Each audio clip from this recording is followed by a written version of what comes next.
Let's settle back in for the next session. This is going to be session 8, WAIS in the Community. And we have a set of 3 talks today. I'm Michelle Maclennan. I'm a PhD student at the University of Colorado. And my fellow conveners for this session are... I'm Sauthoff. I'm a PhD candidate at Colorado School of Mines. And I'm Sridhar, a professor at Penn State University. Okay, and our first talk is going to be by Jeremy Bassis, which is on the Virtual ICE Community Engagement Squads, or WAIS squads. I also thought we were having a break right now, so I forgive everyone as they're coming back. So this is a little bit of an unusual talk for me and maybe also for this community, in no small part because I think my audience is, to a large extent, the people in this room, but actually you're not my primary audience. It's the people who are here maybe virtually or aren't actually here that are a big part of my audience. Are there actually virtual people? Because it's going to be really embarrassing if there isn't. Okay, so I want to talk to you a little bit about this project that Lauren, Jessica, Lee, and myself have been working on to try and think about ways in which we can create community and we can promote engagement, especially in the people who are not able to attend meetings like this, especially the people who are outside of R1 institutions, who are perhaps more isolated than some of you with the larger groups. And the idea of this is we kind of started thinking about how to do things virtually during COVID, and it was really bad for a lot of us. But then we kind of stopped. And so this project is exploring those options a little bit more and seeing if we actually just continue to explore if we can do things that are a little bit better. And because I'm talking mostly to people who maybe aren't here, I actually want to give something that folks who are here. We're in the Great Lakes Basin. Lake Superior is the largest of the Great Lakes. The Great Lakes have the largest supply of unfrozen fresh water. Duluth is actually the largest city on Lake Superior, as far as I can tell. And if you're interested in what sea level is going to look like, the Great Lakes have been fluctuating wildly over the past decade. We're actually seeing close to 3 feet of rise. In some lakes, especially Lake Michigan, we saw drops of several feet of Lake Michigan. Lake Superior has been up about a foot recently. If you want to know what sea level is going to look like with all those different projections, go drive around the lakes. You will see every single scenario represented. We're seeing a foot of erosion on Lake Michigan right now per year. We know what these things are going to look like in the future in some ways. But back to kind of the main focus is, what we started to think about is that improving diversity really requires community, and it is not a single individual trying to push the rock up the hill, because as soon as you stop, it kind of falls down again. And so we have to really think about this as a community project. And the metaphor that I started to work with is that a refugium is an area in which a population of organisms can survive through some period of unfavorable conditions, perhaps at glaciation. And that's kind of what we started to think about. Okay, so we know that conditions are really bad in a lot of places. We know, depending on where you live, depending on your institution, depending on where your group is, right? There's all kinds of things that are outside of our control. We can't eliminate all the bad actors. But can we provide that opportunity where we can isolate a little bit and provide an opportunity for people to flourish with the community that is slightly separated? And just to kind of focus on a few things, we know from the literature that marginalized scholars are often quite isolated. We know that isolation tends to magnify harassment, bullying. We see all of that in the Antarctic program, but we generally see it all over the place, right? We can look at the data, we can pretty conclusively demonstrate that. We also know that the return to in-person was great for a bunch of people, but not for everybody. I think that the lack of virtual options and the fact that virtual options are really hard to do well has impacted our community. And one of the things that we should think about is that the meetings that we have are both the entryway to our communities, right? This is where you meet people, this is where you network, this is where you find your postdocs, this is where you find collaborators, but they're also gatekeepers. And we know that travel magnifies financial disparity. I don't know how many of you have full cash advances for travel. They're difficult to get in most universities, right? And yet, We know that there is a lot of students who have significant financial difficulties in attending meetings because they have to put on their credit card. They might have to get reimbursed much later. We know that meetings can penalize international participants. Yes, it's hard to travel internationally.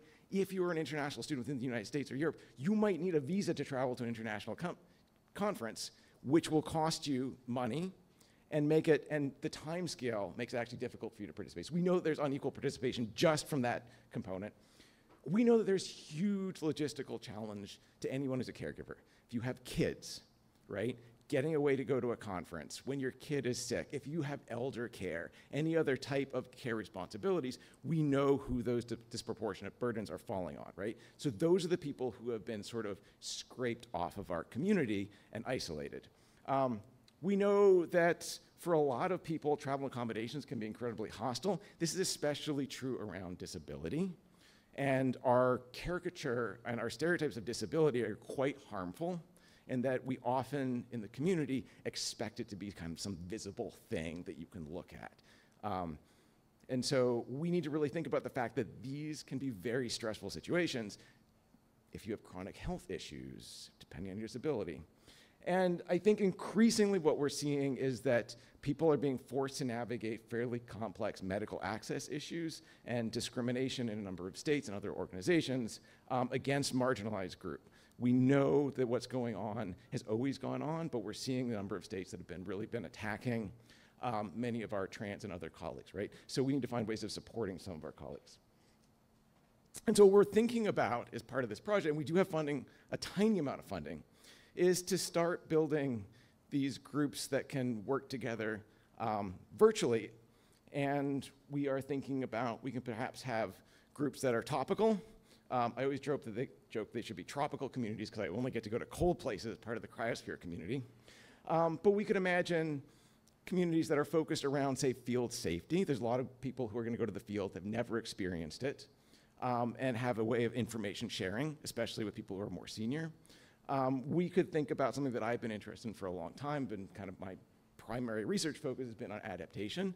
So if you're interested in how that works, your university probably doesn't have a program, but we have a lot of expertise at the University of Michigan. We can bring you into these different things. Lots of other people are doing these different things. We could think about these as being place-based. And if you're born after 1980, I'll explain the cultural reference to you later. So we could imagine, a Miami-focused one, especially vulnerable to sea level rise. We could think about a regional group. The nice thing about virtual communities is that they don't have to be incredibly tied to place.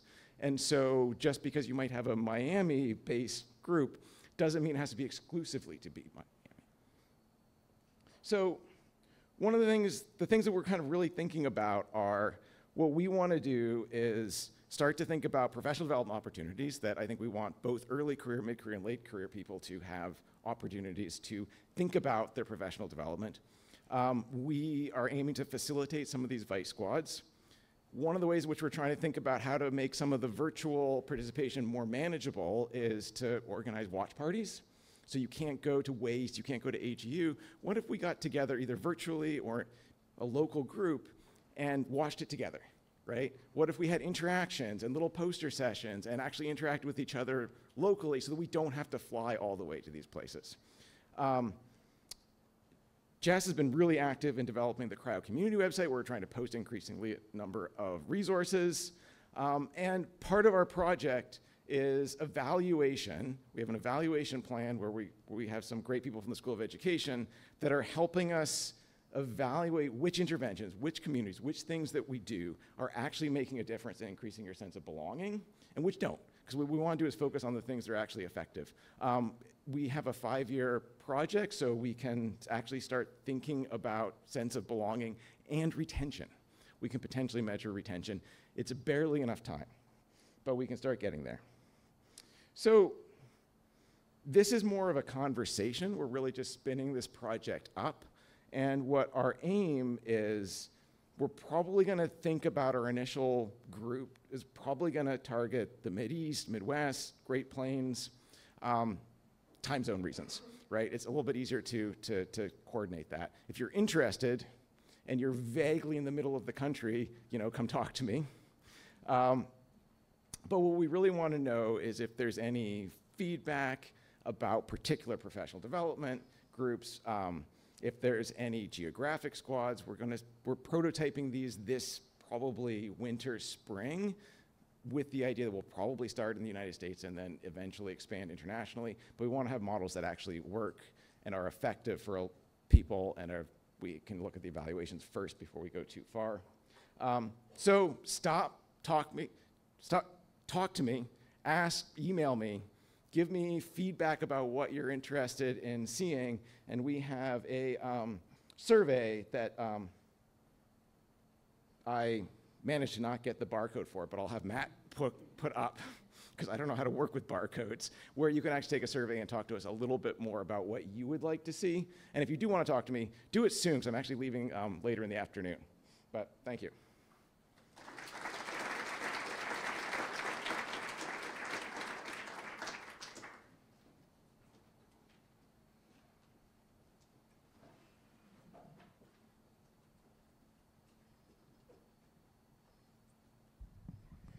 All right, thank you so much, Jeremy, for bringing that discussion to the forefront of our WAIS workshop. Our next talk is going to be by TJ Fudge, Julia Andreasen, and Emma Robertson, and it's on ICE Crew, connecting and training ICE early career researchers with an annual workshop.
connect with those potential collaborators, and then develop these ICE core synthesis papers, which I'll get to in a second. So the statistics from this year were interesting. We had 57 total applicants, with 49 from the US, 50% identified as women, and then we had 55% self-identify as members of underrepresented groups. And then we also had 4 faculty mentors who were really, pinnacle in being there throughout the whole session to provide feedback, answer questions, and just kind of be our mentors throughout the experience. So then at the end of our time, we had this poll that went out and asked, what topics were interesting to you? And we thought this was really helpful because we could take it and then apply it for the next years. So ICE core projects were obviously a big draw, but also communication and anti-racism. And so in the following years, we've been trying to implement those things and see what else people are interested in. So the coolest part, I think, of this workshop was the ability to create and slap on your CV a publication. So this QR code, if you want to check it out, has all of our synthesis papers from this time. It starts on page 97. And essentially, these paper titles ranged from wildfire records to fern reconstruction, and climate reconstruction within fern, and it just allowed sort of all of us as early career researchers to collaborate with people we've maybe never collaborated with before in the past, and as well as learn about the process of writing something that's going to get published. So this was our timeline. So we had May 1st was our initial submission deadline, and just as a reminder, our actual meeting was back in January, so there's some time to work with the people that you were paired up with based on what topic interested you the most. And then we presented our topics at the ICE core meeting in La Jolla, and then we went through a review and revision process with some of our ICE crew leaders, and then they were submitted and then published. So super cool sort of process to be aware of and involved in. And we had a lot of positive feedback. So not to toot our own horns, but everyone had a good time. And that was super encouraging for the next year to do it again, try to do it in person as well. And so Emma's going to talk about 2023. All right, so this year's ICE Crew workshop was held at the University of Washington in Seattle, and it focused on proposal writing. So we learned how to write effective proposals, we connected with future collaborators, and also developed one-page proposals, which were then evaluated by NSF program managers. We started off with some networking and kind of get to know you activities. We brought the students, early career researchers outside, had them get to know each other, go around in our circle and talk about where they were coming from and also their research interests. From there, we polled them and got them organized into groups of 3 to 4, and those were essentially their proposal writing groups. They worked on their one-page proposals for the next 2 days. We also had a couple of speaker panels with mid to senior researchers at a range of institutions, everywhere from small liberal arts colleges to larger research institutions. And these researchers ranged from people that were professors to people that were working on a little bit more soft money. And they talked about everything from dealing with rejection, moving ideas forward, and also the broader impacts of proposals. And also the proposal writing process in terms of how they come up with ideas, and touching on a little bit about what our NSF program officers talked about earlier, also where you're submitting to when maybe you're not working in Antarctica or you're not working in the Arctic, if you're working more in high alpine regions, how you might maybe tailor some of your proposals or your ideas to work with other funding opportunities. So we had 8 groups, 3 to 4 participants, and they wrote proposals on a broad range of ICE core topics. And after the meeting, about a week after the meeting, they had discussion feedback from NSF program officers, Paul Cutler and Kelly Brunt. And again, I guess we're tooting our own horn again, but we had a lot of positive feedback. We had a couple of students where it was their first time ever attending a conference. It was really nice to have an early career workshop preceding that conference Some of them felt that it made the experience a lot less intimidating because they met other early career people ahead of time. And a lot of people really appreciated going through the proposal writing process, hearing about how people came with ideas, how they wrote things, and also dealt with rejection. I think as organizers, as an early career person for myself, it was also really nice to connect with others in the ICE Corps community and learn some valuable skills. So next year's topic is going to be all about getting a job. It came from suggestions from our surveys that people wanted more career development opportunities, and so we'll be exploring ICE-related careers within and outside academia, and this will be next year's organizing team. Yeah. So we left some time in case there are any questions or discussion. If not, then we can wait until the, I guess, later speaker panel.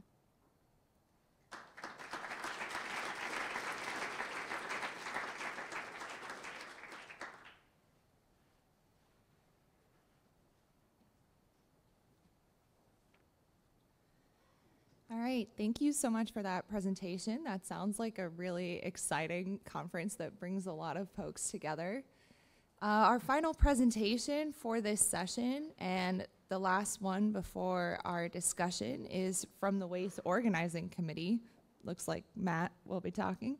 And this one is on organizing the WAIS Workshop, tweaks and turns from the past 5 years. Thank you, Michelle. Yes, I'm here representing the WAIS Workshop Organizing Committee, but I will say that, hold on a second. I will say that only Peter has seen these slides because we were both up making talks last night. So this is not a reflection of Brooke and Canute. My mistakes, not theirs. Cool. So this came about because we've been doing this WAIS in the Community session for this is the 5th year running. We might have done it one time before that.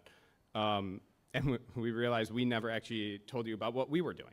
And this seems like a perfect opportunity to tell you about the things we've been trying in the organization of this workshop, and what's worked, what hasn't worked, where we failed, where we've succeeded. So let's make this work. There we go. And I just wanted to give some reminders on the history of this workshop. Peter gave some of it yesterday.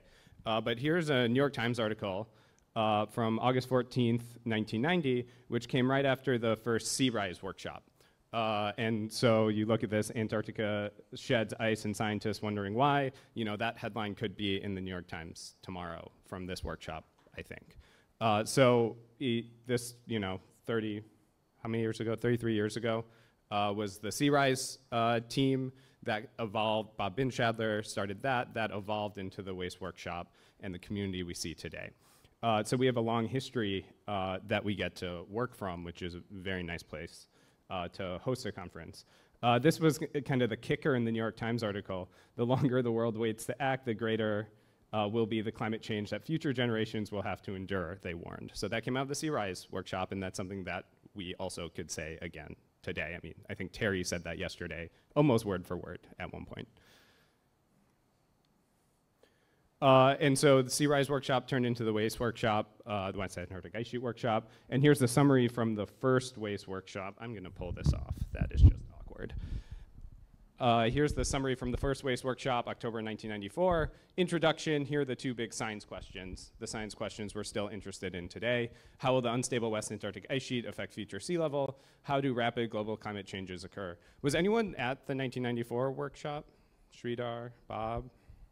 Any feedback about this? Did this capture it well? Still working on it. But right down at the bottom in the science plan, the cost of these non-coring activities also detailed in the WAIS plan. So there's a 9-chapter plan that followed this. I'm sure that was fun to write. Why are you going forward? There we go. Totals $51 million, a 7-year cost of $66 million. Did you get that money? So we did the big project, we did the ASC project, so we did some of it, but $66 million worth? But, I mean, Sridhar is absolutely right, and that's one of the things I wanted to point out, that we should take kind of this plan that we're writing seriously, because we have gotten big dollars out of the NSF and NASA out of this, whether it's the Robinson C, what was the E? exploration, embayment project. Yeah, so there was some stuff in the 90s, early 2000s. There was the PIG program after that. There's ITGC now.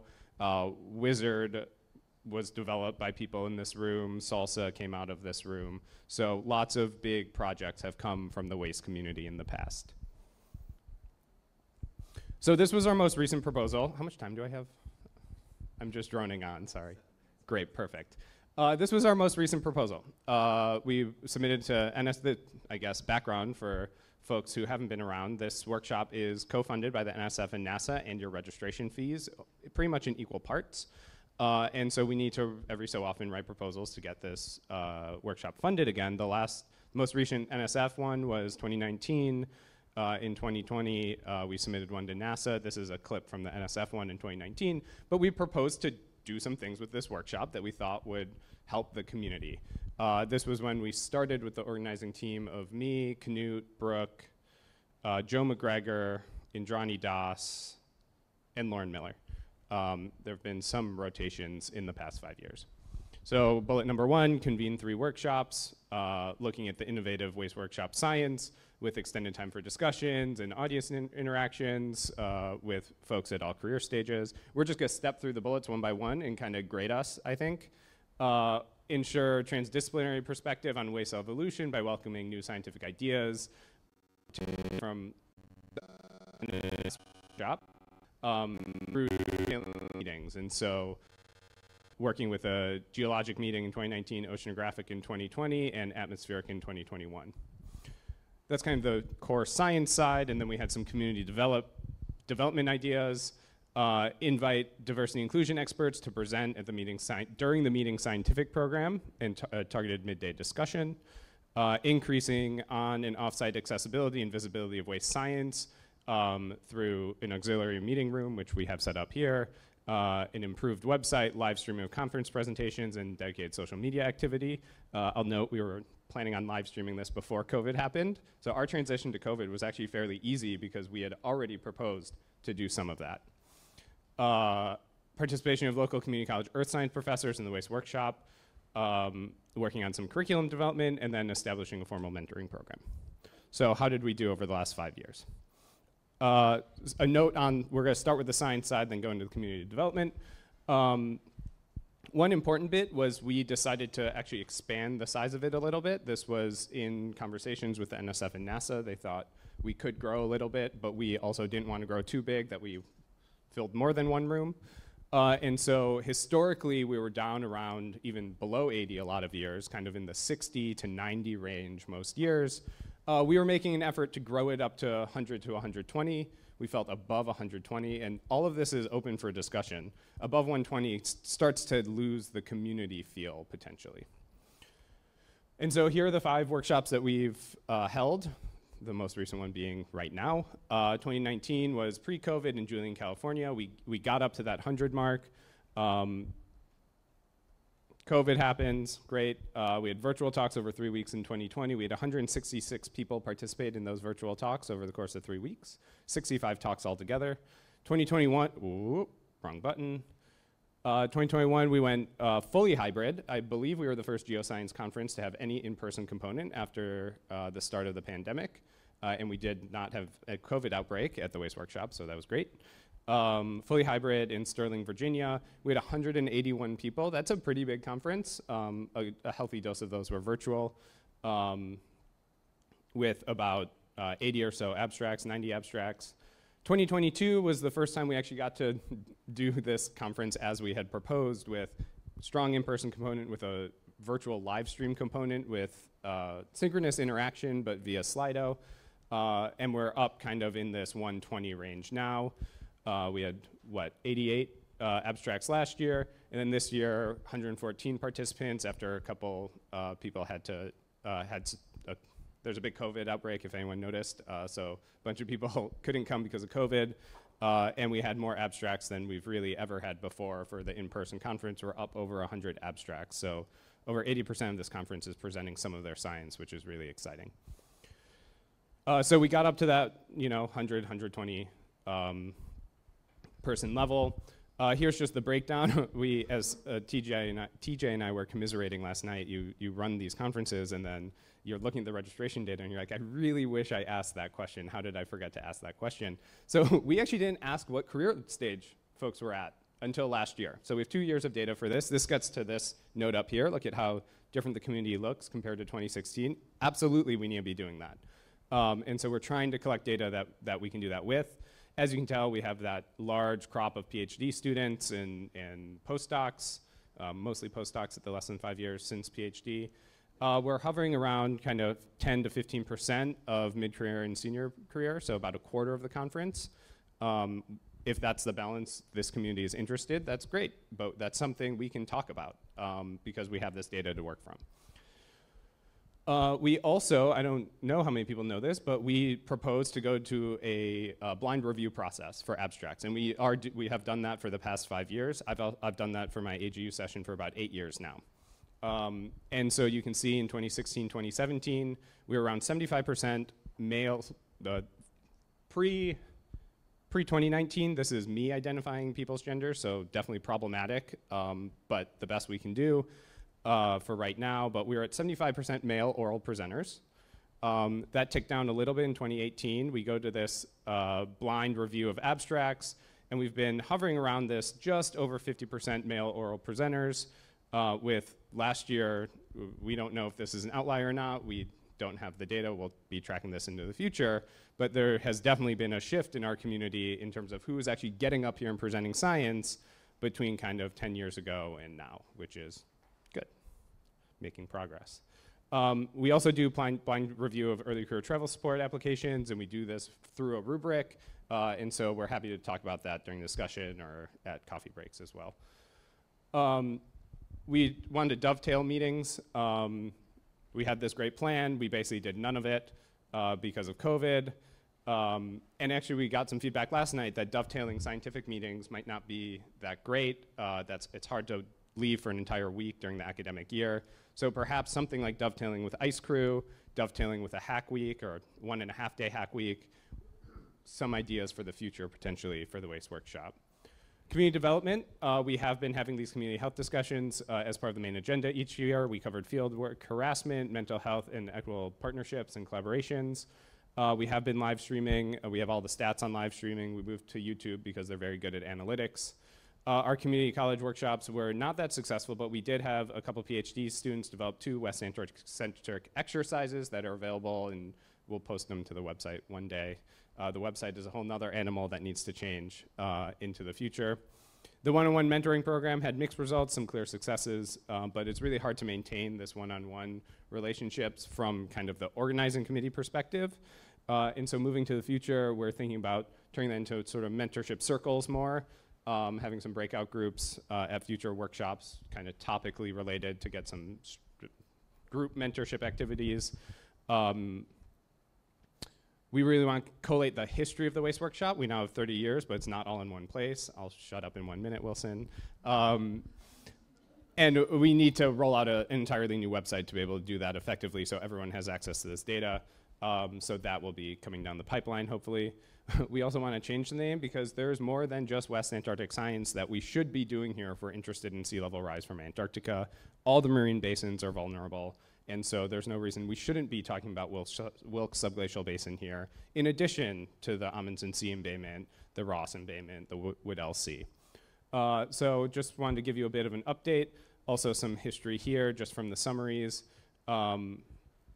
Down here in 1990, we called out the Ross and the Weddell, but there are also arguments suggesting that Pine Island, Thwaites Glacier areas might be the most unstable portions of the Antarctic ice sheet.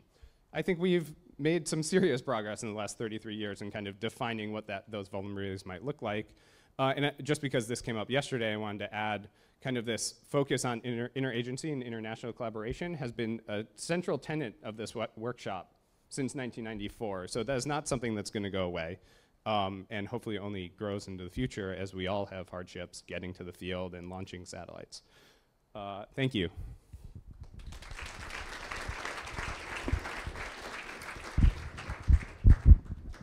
Can anyone identify this place? You'll hear about it later today or tomorrow.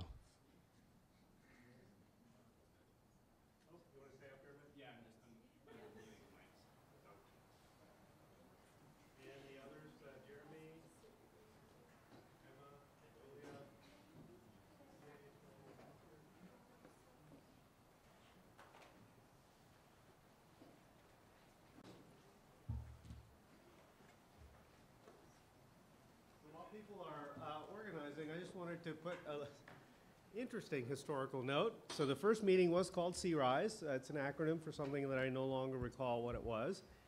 And then it was changed in 1990 to very anodyne, the WAIS meeting, because CRISE, which was sort of a pun, was considered too provocative.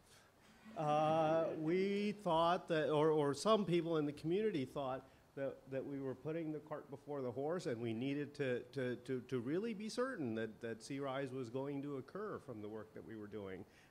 So we have we've moved into a new world from that. I thought that was quite amusing. I don't think it would be all that controversial to call this meeting the CRISE meeting now. So thank you very much to our sort of WAIS in the community, CRISE in the community folks that are here. It was an absolutely fascinating set of discussions. You know, I'd like to kind of see where the WAIS community goes in the future and how we engage with ice crews and with vice squads. And I think there's some really great connections that can be made that strengthens all of them. So I'm going to throw it open for questions from the community. Yep, Slavic. I got it.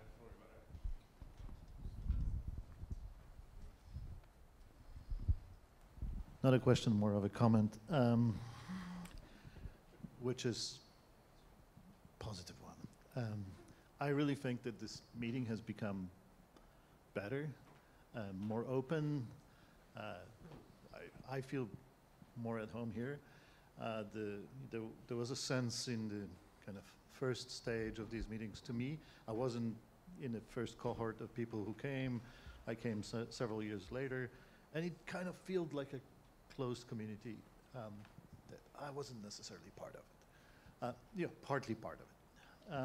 Maybe that's just my perception. But I think that, yes, the cohort of organizers we have now has done a much better job at kind of opening up, diversifying, and making this meeting better overall. So thank you. Can I make a follow-up comment quickly to that? I'll just make a plug for the fact that not only do we live stream this, but we also archive all the talks for the, you can ask us to not archive it, and people do every year, but we get most of the talks up online on YouTube for anyone, and it's an incredible resource for new students, students who are thinking about going into glaciology.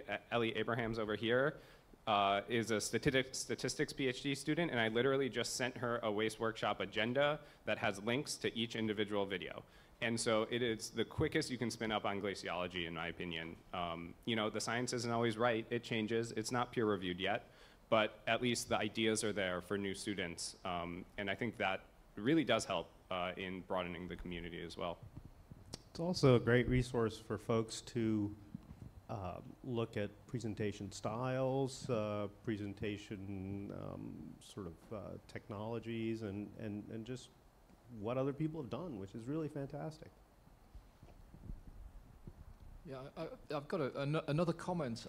An important piece of context at looking how far the science that's featured at these workshops has come over 30 years. And I don't know how many of the younger people here realize this, but back in the early 90s, the best estimates of Antarctic mass balance were that at that time it was neutral or even growing. And so people were talking about West Antarctic ice sheet instability, but it was a threat. It wasn't even a real and present one. It was something that might happen in the future. And you know, now we know how much it's losing and has been accelerating, and a lot of that's due to the science of people coming to these workshops. Can I make a comment before I get sort of a commentary from the folks here, which is that this workshop used to always be a planning workshop, and I think Matt kind of focused on that a little bit by saying, hey, look at these plans, look at we want so many $1 million, which is all aspirational, but those things actually happen. It was a Cyple Coast project, and then it became the Sea Rise, and then it became the WAIS Workshop, but they were always focused on what's the next place or idea that the community should go to. And that's what made this such a really positive and valuable and effective group of folks. So with that, I'd like to get some feedback on this idea from Rob, from anybody on there.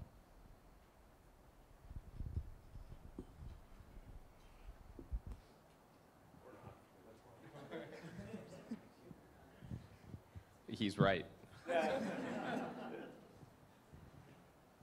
So I think one thing that I'll just throw out, and please talk about this at coffee hour, don't talk about it right now, but one thing that comes up every year is, do we want press here? Like, do we want to invite press to come here, New York Times reporter? Or, I mean, they're welcome to register and whatnot, but we can seek them out, or we can just kind of passively allow them here. And, you know, you've hit on kind of the old view on this, that like, it was kind of controversial. The first IPCC report came out in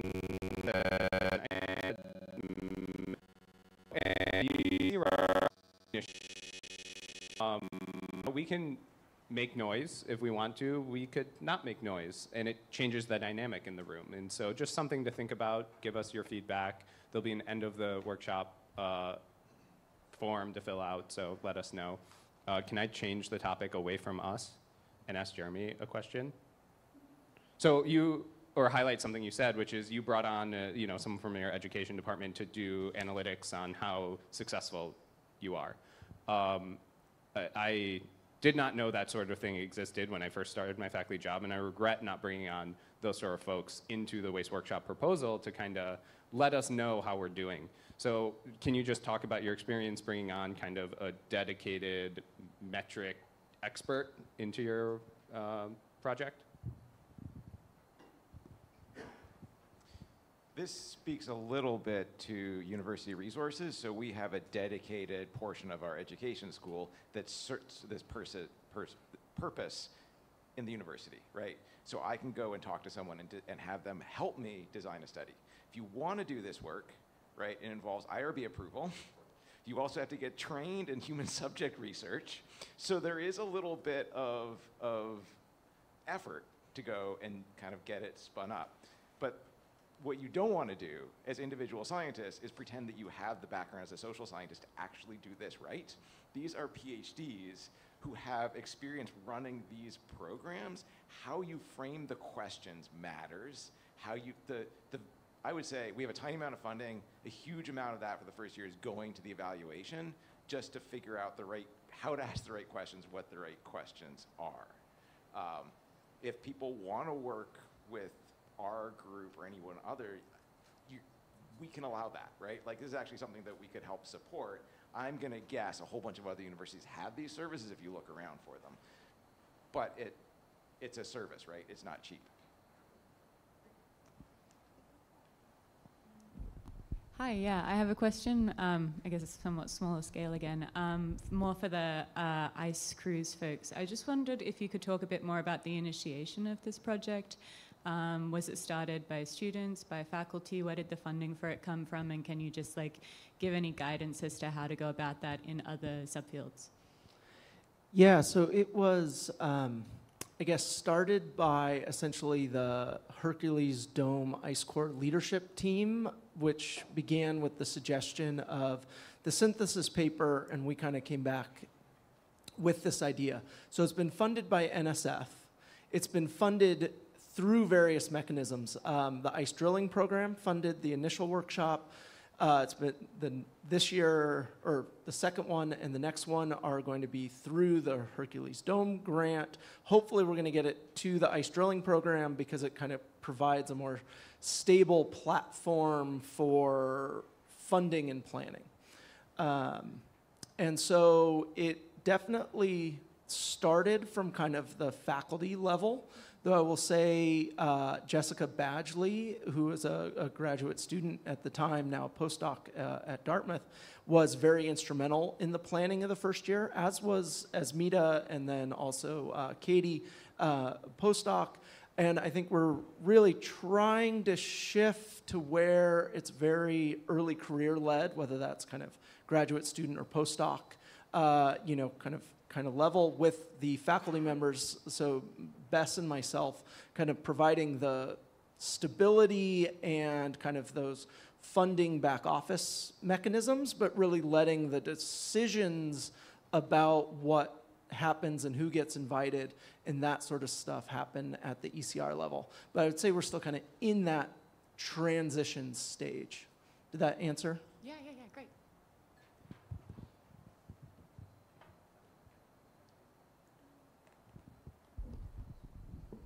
Can I sort of ask a follow-up question to that? I think one of the values of some of these meetings is you have a combination of folks like Jeremy and Lee on the vice squads, yourself, and then people like Knut and yourself on the WAIS thing as mentors for the ECR folks. And I think making that an explicit part of the program. So when you're writing this WAIS plan, kind of hand the chunk of the work over to ECR folks. Like that 1994 report was written in large part by myself, and I was less than 5 years out from my PhD at that point. It was a very valuable thing. So I think making this explicit, that there's a ECR part, and boy, it's absolutely fantastic what y'all did with those sets of papers that came out on the ice core research. That is a model that you should really, all these things should be aspiring to.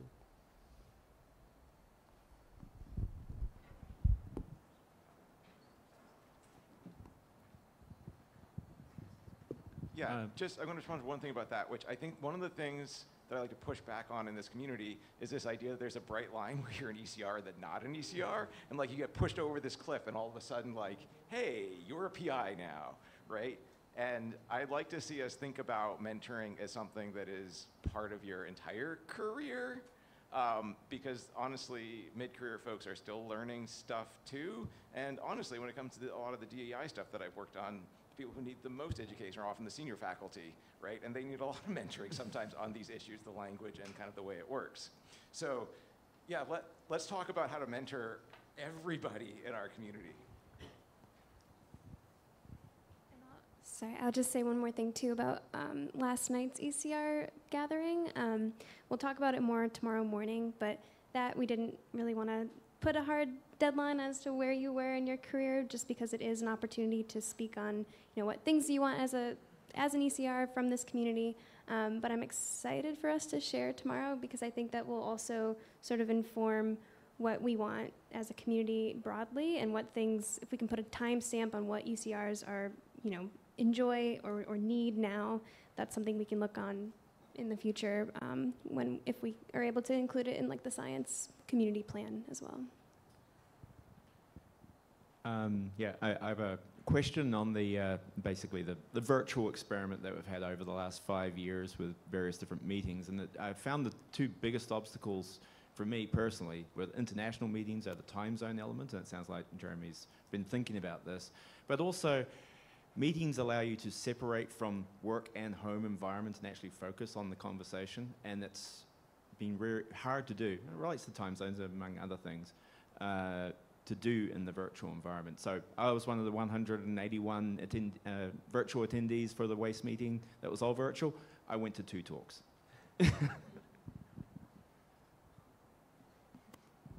You can watch them all online.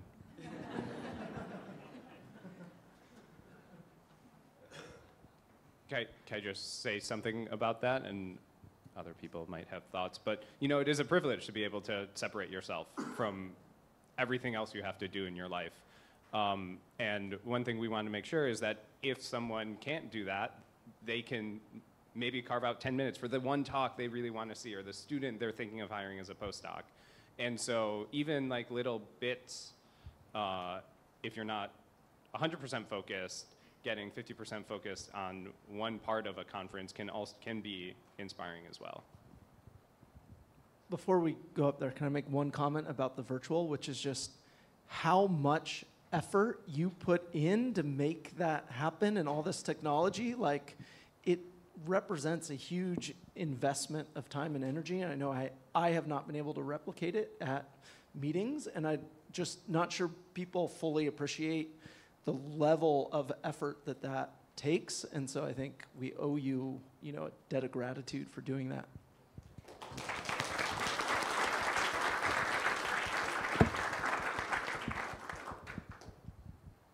I think that there's no question that the virtual experience was not the best experience for a lot of people, but I don't think that means that it has to be a bad experience for everyone. And my honest opinion, and a lot of people aren't going to like this, is I don't think this type of meeting continues indefinitely, because flying is going to be increasingly problematic for emissions. We're transitioning to carbon neutral, right?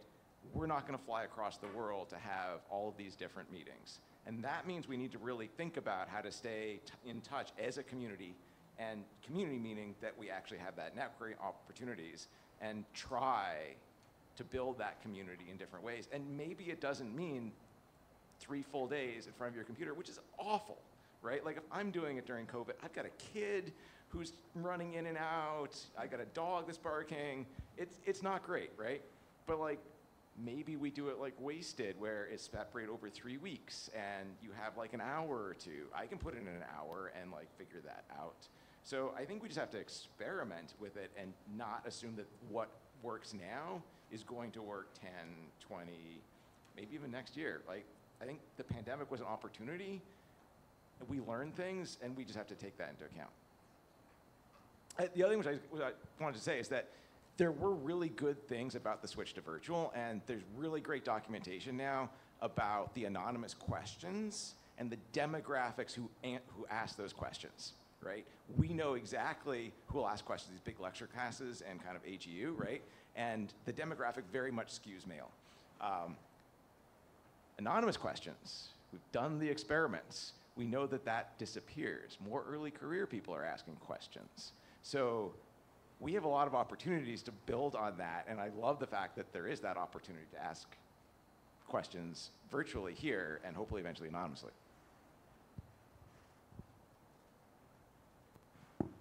Hi everyone, thank you so much for your talks and for all of the work you do. And I wanted to bring up something that's maybe more personal to me and maybe something I'm interested in growing in either a WAIS squad or the WAIS community is sort of like a parent support group. So I have a 1-year-old and one on the way.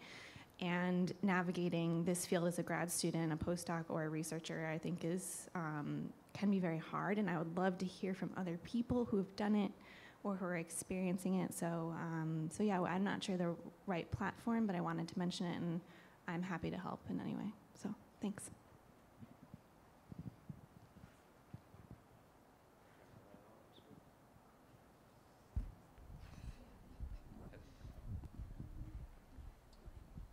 So one of the parts I was really sad about the first ice crew having to go virtually is that we had 4 young mothers, kind of kids kind of a year or less, and we actually had like an Airbnb set up so that they'd all be together, and all of that completely fell apart right when, you know, those folks were kind of the first to drop out as COVID was rising, as you might expect.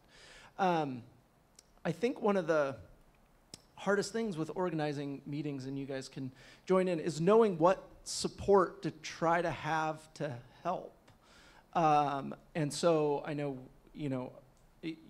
WAIS Workshop does this, ICE Core meetings do this. We're basically putting in a question, trying to figure out what can be helpful, because it seems to really change and vary year to year with who's coming. So we've put a lot of thought into it, but unfortunately I don't have much in the way of good answers, except please speak up. I will also say there is something very challenging about getting dedicated funds for meeting childcare. This is an NSF university kind of issue. So we actually couldn't get it in the last funding because of complexities at both UW and NSF around it. And that presents a bit of a barrier that we can probably try to address. So it's kind of maybe a little off topic, but it is something I know the meetings are putting a lot of effort into. I'm just going to second that. The funding scenario around childcare is extremely difficult. I'll just throw out an example. So we run all the participant support through Minds for early career folks, and we can't reimburse childcare. We can't reimburse dog care, like anything related to that. It's like participant support line is very clearly, food, hotel, registration. And I've actually taken money out of my own startup account to reimburse things for people traveling to WAIS Workshop. There's some discussions with the funding agencies that still need to be had. Then there's the university issues on top of that. I actually don't know about NASA's policies. We should talk about this at some point. We talked about it at one point, maybe not with you, I forgot now. I said too, we talked. Came up. Yeah. Go ahead. I think we have two more. I thank you for all of your work. And because of all of that, we see how supportive and how diverse WAIS is. But I have another concern. Every year that I went, I will get in want to and also know more and more organizations and workshops going on. I wonder, have you thought about being more collaborative, more comprehensive, and how to help the ECRs navigate these resources?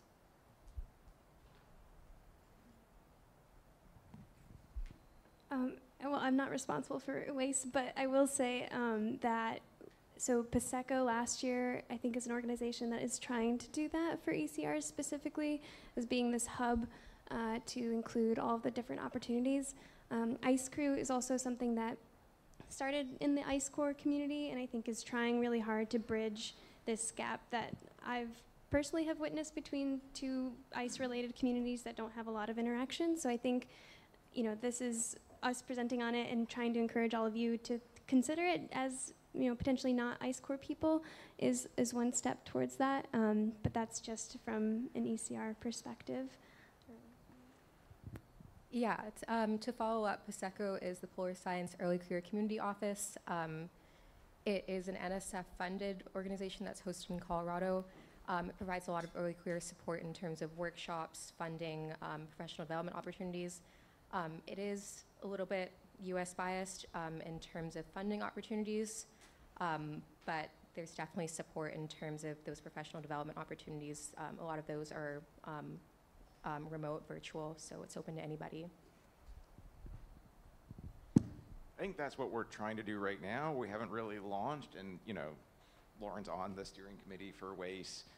I'm here talking to you about this right now. We've talked to Paseco. We're kind of trying to build those collaborations, and we're trying to make sure that we're filling gaps that don't already exist. So one of our original ideas is we thought mentoring was something that we could work on, but it turns out there's a lot of other organizations that are already working in that space, so we kind of asked, wait, is there something we can do to help support it, or should we do things that are a little bit different? So I think that's what we're looking for feedback on now, is all the different groups and where we fit into that, because it's not like there isn't enough stuff to do. It's a matter of organizing ourselves so we're hitting enough of it. And that's something I think probably Julie and I have both experienced, well, at least from my perspective, experienced a lot within the past couple of years. We're both co-organizers for Polar Impact. I'm on the committee for Paseco, but we've had organizations like Accessibility in Polar Science and other kind of polar early career science organizations that have kind of reached out with the idea of collaborating a lot of projects. So I think it's definitely out there. I think in terms of one resource where everything is, I think we try to do it with Paseco Slack channel and other kind of early career Slack channels. I think there's definitely work to be done there. Unfortunately, it's been an absolutely fantastic discussion, and I hope we continue doing it here over the rest of today and tomorrow. But we are going to have to thank our panelists and then move on to lunch. So thank you very much. That was great.